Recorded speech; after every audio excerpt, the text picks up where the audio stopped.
are really wanting to stay consistent with something, you need to make it accessible. So in today's video, we are going to talk about 4 different ways to do one stretch so that you have lots of opportunities. And we'll talk about the main thing that you want to look for when you're doing the stretch so that you can incorporate that in any of the shapes that you choose to complete. I have a long stretch band. These bands can be used for a number of things. Today we're going to use them for support with this stretch.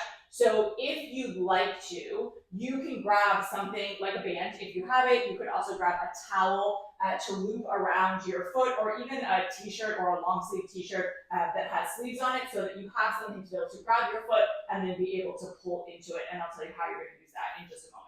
So the stretch that we're going to do today is a hamstring stretch. We are trying to target the 3 muscles that live on the back of the thigh.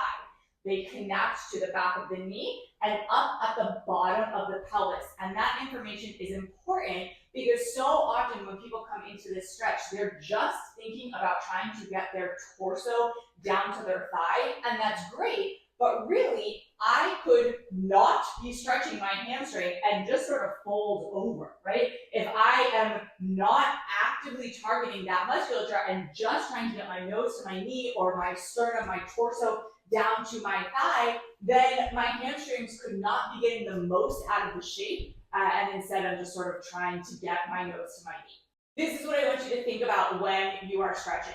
Can you lengthen the distance between the attachments of the muscle?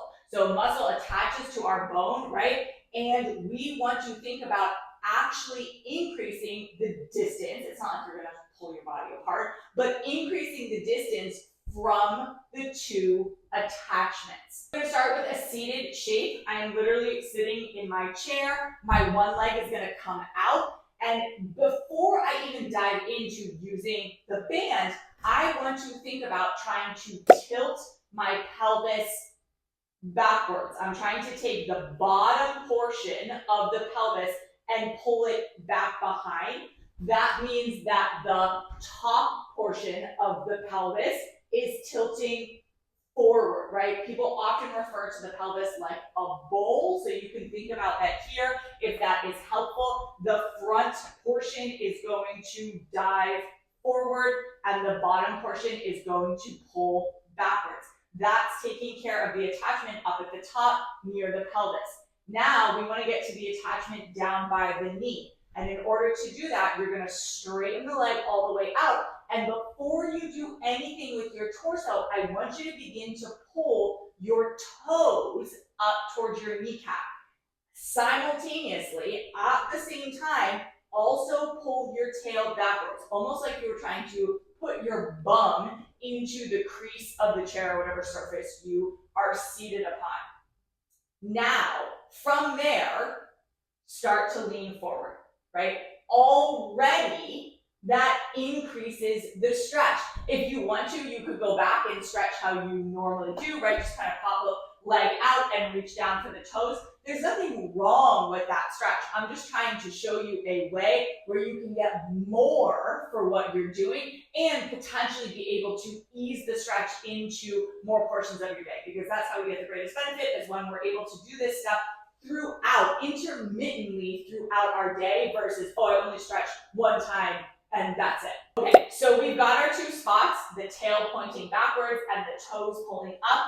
Then you can add that slight lean forward. And if you'd like, here's where you could throw the band in.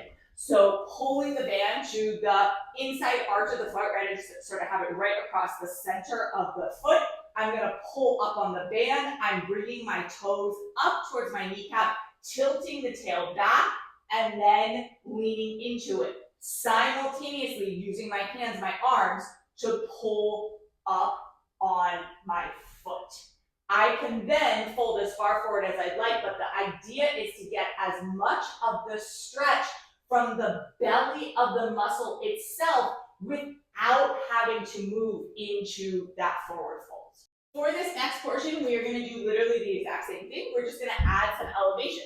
So if I had a surface in front of my seated space, Now I have even more control over what I'm going to do with that same alignment. So the shape is exactly the same. We've got a nice long leg out in front of us. We're taking the tailbone and pulling it back behind, almost as if the pelvis was a bowl and it was filled with water, as if you were trying to tilt the bowl so that the water would come out in front of you.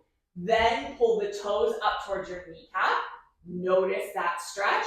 Add a slight lean forward. That may be as much as you need. I can already feel the increase in sensation. And then if you want more, you could do things like reach with your hand out to that space. Continue to actively pull your toes up towards your kneecap, right? Make it happen internally, not just you pulling on the space.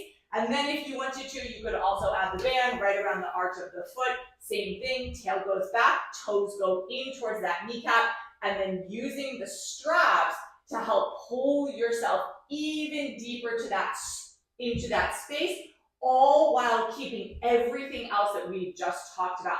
The most important space, people often feel the biggest stretch from the toes coming up in towards the kneecap, because we don't usually think about that space, but we have to think about the whole entire line when we're stretching, in addition to the origin and the attachment of the muscle. Then the next space is from a seated space. So we are doing exactly the same thing that we've been doing all along, but now you can just pop the leg out. You're thinking about, again, taking that tailbone and pulling it back, pulling the toes up towards you, and then beginning to add that slight hinge. You may already feel enough of a stretch.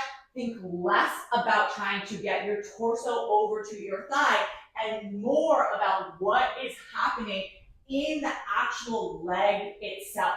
Pull the back of the knee and the bottom of the tailbone away from each other. And then, of course, the last one is taking the shape all the way up to a standing elevated surface. None of these are necessarily better or worse than the other one. This is all just what is working for you. And as I said at the beginning of the video, different options so that you can fit these stretches in throughout your day. So now we've got standing with the limb up on a surface. The higher this surface, the more challenging the stretch will feel. So if I try to balance my leg up on top of the chair and then stretch from there, I'm going to feel a little bit more of a stretch than if I stay down on the chair. Everything else stays the same. We want the leg nice and long. We want to think about putting distance between the back of the knee and the bottom of the tailbone, pulling the toes up towards the torso, adding a slight lean forward only after you've done all those other things, and then breathing into it here. Nice big inhales and nice big exhales, holding that space. You want to stay for a minimum of 30 seconds, but even closer towards 2 minutes. With the standing variation, it's a little bit easier to add some other options. So you could do things like turning forward and starting to get in through the inner thighs and the adductors. If that feels good, go ahead and add that in, thinking about lengthening the space from the inside edge of the foot or the heel all the way up through the inner thigh and that inside edge of the pelvis. Inhales and exhales as you hang, and there are your 4 spaces. So as I said in the beginning, one of the reasons why I wanted to show all these different options is people will often, especially those who sit at a desk all day long, will often say, I don't have time to stretch, I don't have time to add this into my day. And from that seated space, when you learn what you are actually stretching, I can stick a leg out, I can scooch to the front of my chair, stick a leg out, pull my toes forward, add a slight hinge forward, and still be chomping away at my keyboard, doing whatever I need to do, and also benefiting my body. If this was helpful for you, please let me know in the comments. I love this kind of work, and I'm happy to make more videos just like this. See you in the next one. Bye.